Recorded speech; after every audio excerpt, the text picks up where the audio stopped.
અંબાજી મંદિર વહીવટદાર અને અધિક કલેક્ટર પર હુમલો. કોલેજના પૂર્વ પ્રોફેસર વહીવટદારનું ગળું દબાવી અને પૂરો કરવાની ધમકી આપી હતી.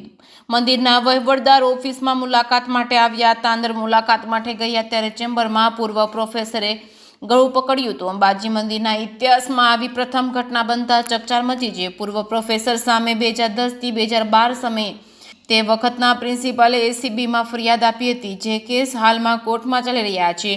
મોદનાથ મિશ્રાનો ભૂતકાળ પણ વિવાદિત રહ્યો હતો. પોલીસ ફરિયાદમાં પૂર્વ પ્રોફેસર વહીવટદારનું ગળું દબાવી પૂરું કરી દેવાની ધમકી આપી. વહીવટદાર કોર્ટ મેટર ચાલતી હોય કોઈ મદદ ન કરી શકતો હોય તેમ કહેતા પૂર્વ પ્રોફેસરનો પિત્તો ગયો હતો. ઘણા સમય સુધી ગળું દબાવી રાખતા વહીવટદારે બૂમાબૂમ કરી હતી. મંદિર સ્ટાફ દોડી આવી વહીવટદારને બચાવી સરકારી હોસ્પિટલમાં લઈ ગયા હતા.